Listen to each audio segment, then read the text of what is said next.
going to be a bailout. Well, they had to, right? I mean, paper markets would have They collapsed. knew. Cash would have stopped coming out of ATMs. They had to backstop this. They knew the taxpayers would bail them out. They weren't being stupid. They just didn't care. Yeah, because they're fucking crooks. Good morning, everybody. Good morning. It is daylight savings time. I wasn't ready for that. I really wasn't ready for that. Daylight savings times affects me a lot more than it affects you guys. So let's get to this. There's quite a bit to go over. And I want to start here with how we ended there on Friday. We did dip down below the bear market line. I'll go over on the chart in a minute. But I want you to see here how the range on Friday was much less than it was on Thursday. Thursday being the day when Silicon Valley Bank actually collapsed. Friday, we only had a 5.55 point gap down. Very, very controlled. While we did end the week red, and we did almost go completely to where our forecasted bottom levels are, the drop now from the February high, 41.95.44, is now 349 points. It's now 8.32%. And it very much looks as if we're going to bounce. So I'll take you right into the charts really quick and go through this because this is last week. And we're just looking at last week. And as we'll you know what? We'll start over here. Trade of the week, full credit. I got 5 messages while I was offline on Friday of guys that got into the 38.55, 38.50 put spread that I'd posted early in the morning as they got that dip at the end of the day, and they got $3 credit. Great job. SoFi Stadium. Oh, that's Glacier. I got an announcement on Glacier. It'll be out after next weekend, after the grand opening. So Silicon Valley Bank, blah, blah, blah. On March 6th, last week, they tweeted out, proud to be Forbes' annual ranking America's best banks for the 5th straight year, and to have also been named the publication's inaugural financial all-stars list. 3 days later, they were fucking defunct. Now, a lot of people are all over this about what's going to happen. You have where is it? Come on, I know I saved it. It's up here somewhere in the front. Yes, tomorrow there is an emergency Fed meeting because you have the Fed meeting happening in a week. There's an emergency Fed meeting taking place tomorrow morning. Now, I will tell you right now, it is going to be a nothing burger. Forget about this thing. It's all noise. As we said when we were going through everything that we looked at, we went into last week at the beginning of the week looking for those downside moves. Middle of the day there on Monday when we got our 40.79, I had posted out this picture here of what your pricing was on the SPY 400 puts for March 10th, March 17th, the 297 puts over on QQQ for March 10th, March 17th. Yeah.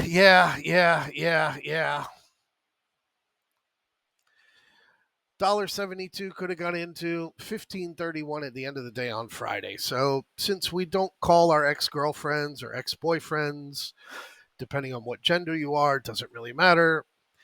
This is what we went into with the beginning of the week to 40.80. We were looking for 38.11 for a perfect C equals A. Possibly down to that 37.64. Got into that little bounce. As we got our bounce to where we wanted to, we were looking for the bounce to 40.20, 40.30, and then the move down to 39.20, 39.10. As we got that, we thought that we might get a move up to 39.08 or 39.80 there on Friday before we got the move down to 38.55, and unfortunately, we didn't. All we could get was that move there to 39.34 We couldn't break that 200-day moving average. We couldn't get back over it. And as we couldn't get back over it, we got 38.55. We got the bear market line. So I went into last week and I'm looking at this and I'm thinking, you know what? Having had 3 red weeks, this looks identical to January.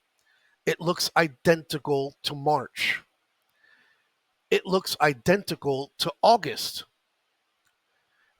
And then I started throwing in there how the full moon comes in. And where is my full moon? Do. And I kept talking about how this looks like this. Looks like this right here in September. Right there. Looks exactly like that. It looks as if we're going to get that dip. And then that larger dip. And then the bounce. And then we're getting our top. And then we're going to go head down a lot lower. And that would have fit right here as we were just a couple of days prior to the full moon. Having had the full moon on Tuesday with Powell, and as we have come down here to this level down here at 38.55, 38.40, I'm looking at this and I'm seeing 3 different things line up. I'm seeing Silicon Valley Bank gets bought out. I loved Elon Musk's tweet over the weekend that he would consider buying it. They get reprieve. They get a slap on the fucking wrist. Anybody with over 250,000 in the bank really shouldn't fucking have it. And that was actually quite funny. I made this where was that picture I made? I'll share it over there later. I'll put it in the email. But again, you know, not being a full moon believer of by any way means that I'm going to base my opinion just because of the full moon. This really is starting to get set up and look as if that's it. We did the dip. We got our dip. How this week evolves is going to make a big difference for very obvious reasons. But what I'm looking at here, and again, from the way that it looks and the way that it all is just showing itself, I think that we bottomed. I think that we're in for a very, very cautious Monday. And then as we come back over here, and I'll show you how it works, look at this on October 13th.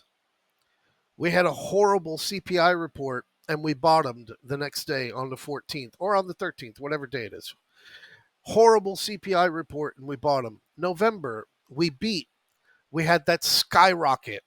December, skyrockets. Here, there's November, plus 5% day. December, green, big gap up, hit 4,100. January, again, not horrible, green day. And here was February, where we already knew we were going down, and we got our little bit of a bounce, and we wound up closing basically flat on the day on Tuesday. Now, you got the FOMC meeting on next week, Wednesday. You come over here and you look at the volume yesterday on Friday on SPY with 9 million puts traded. You come over here and you look at the VIX and you look over here and you got 1.6 million calls traded. Not this time. Not this fucking time. No! No, no, no, no, no, no, no, no, no! No! No, no, no, no, no, no, no, no, no, no, no, no, no! No! Not this fucking time! No fucking way! No fucking way! No fucking way! No fucking way! You made me look a right cunt! This is just stupidity on top of stupidity on top of stupidity. Now, wider view of things. This is your Dow. Your Dow is like everything else. Below the 50, the 100, and the 200, you have broken your support from back here in December. The SPX has not. The NASDAQ has not. You are very warning sign oversold over here on the daily. Obviously, all of your technical indicators are pointing to the downside, as they should be. Come over here onto your NASDAQ, and on your NASDAQ, as you can very plainly see, over here in your November support levels, you're not even close. You're more on your resistance levels from October, November, and December and November than you are anything else. And on top of that, you have the bullish crossover due to take place with the 50 crossing over the 200 on the NASDAQ at some point this week, should this not completely fall down onto the floor. RSI, not totally oversold, but oversold to a significant level enough, considering it is the NASDAQ, that we will need to see. And here's your SPX. Below the 50, 200, 100, 20, 10, 15, 20, 25, 30, 35, 40, 45, 50. Below every moving average that there is. Oversold on the daily, very much so. All technical indicators pointing to the downside. Look over here on your Russell, and your Russell has completely fallen apart. And the reason the Russell has fallen apart is because of all of those regional banks that are in the Russell. So I got a phone call on Friday, and it was from some of my clients in the fund that I run, and they're all going and telling me, are we buying the banks too? And I'm getting a phone call from the guy that gave me my first job in 1997. And he tells me, Tim, I know you're smart, but I'm just going to make sure that you're buying the banks. And I started looking around, and I started seeing a lot of buying into the major banks. Not these little regional bullshit banks, but into the majors. And it all started to really come together and fit, because I look over here on SPY, and this last wave down, I see a good 1, 2, 3, 4, 5 for a 3. The bounce up there for the 4, good ABC. And I can see a very clear 1, 2, big 3 there on Thursday, 4, 5, which looks again to be completed. And being completed, we'll know proof breaking above 394. 394 is where we get our actual proof. What happens at 394? If we can break 394, we're looking at 401. Now, I'm not talking about in 2 days, okay? This is going to take a period of at least a week, because we've got a week of events in front of us. We've got this bullshit that everybody's looking at about Silicon Valley Bank, which is absolutely fucking, it has nothing to do with anything. All it was something to go point the finger at to the move to the downside that we already knew we were going to get. You've got CPI coming on Tuesday, which, can you see how they actually beat? And we got a great CPI report. And then you got the FOMC meeting on Wednesday of next week, which everybody's talking about a halt, a pivot, a pause, a smaller rate hike. Doesn't fucking matter. Everybody was pricing in a half point. You come back again and you look over at your full moon and you start to put it all together, and it all says, I think we are actually going to go up.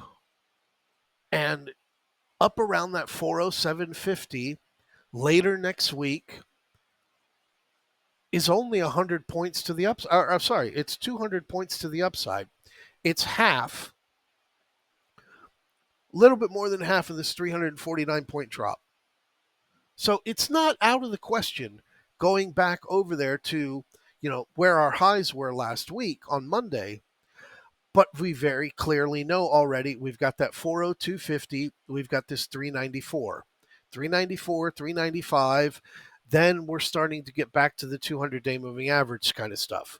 But again, from a point of view of looking at how this has happened, where it's dropped to with the 50 retracement down on the SPX from the October lows to that February high, it really is coming together and starting to strongly suggest how that 200, 223.6 extension basically touched together with that 50 retracement, the move that came off of that minus 20% bear market line at the end of the day.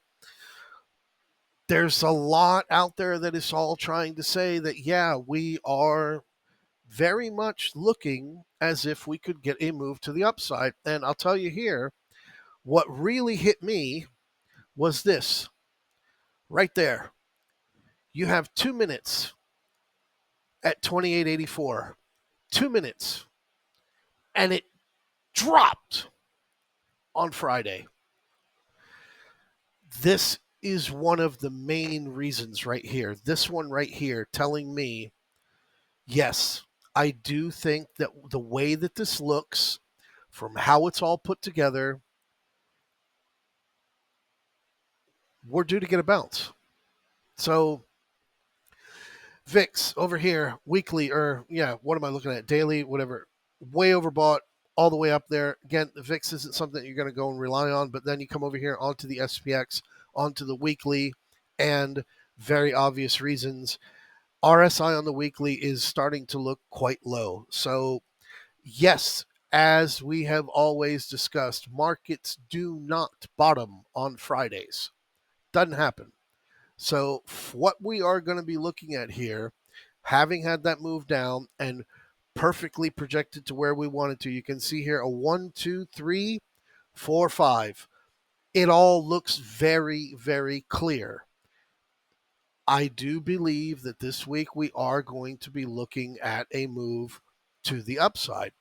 And when I say to the upside, I mean back into that 39.80, 40.20 area as we go in, or as we get into the FOMC meeting, which is coming up a week from this week, Wednesday. Tomorrow, wouldn't be making any swift, moves. But here's the other side of it. Because you have a VIX and you're trading a VIX now that's in the 24s, up here in the 28s, very obviously early on or late on Friday, but you're trading a VIX over here in the 24s. It's not like what you've been used to trading that low VIX down in the 19s and the 20s. It's going to take a very aggressive move on the S&P back up into this 39.20, 39.40 area, which is about an 80-point bounce for you to get a lower VIX. And as that VIX declines, so do the premiums on your calls. So it's not like with puts where you want to get in early. Calls need a little bit better timing. So you might not want to overexpose yourself to the call side, because what you would normally get with that nice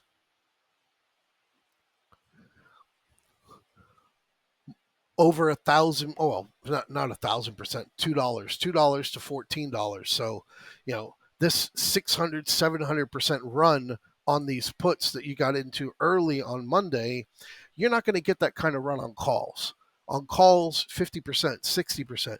Maybe you get 100%, maybe, but it's not the same situation. So you don't really want to get overexposed on the upside, but you do want to really be paying attention to it. We are still very weak. We are in a very, very dangerous time frame right now, with this being OPEX week, and not only OPEX week, being quad witching OPEX week. So definitely don't want to have too much on the table as you go through the week. But as for us over here on the spreads, let me tell you, you guys have been wishing for this to come for a very long time, because we haven't had that high VIX. Now we have that high VIX. These safe zones are only going to get safer and wider and still continue to pay very, very early in the morning. So it's going to be really good. But as far as, whether or not this Silicon Valley Bank is going to, create 2007 today and it all starts right now, it ain't going to happen. So chill out, enjoy yourselves. Don't get into this FinTwit, SIVB. Roku had $500 million in cash in their bank. Who gives a shit? The market is going to do what the market's going to do, and that's the reason why we post these projections, what we're looking for, where we're looking for it to go, and it all works out because it's a video game, and it always will be. Have a super spectacular Sunday, even though you got an hour less to enjoy it. I'll see you guys in the chat room. Okay. Sell it all.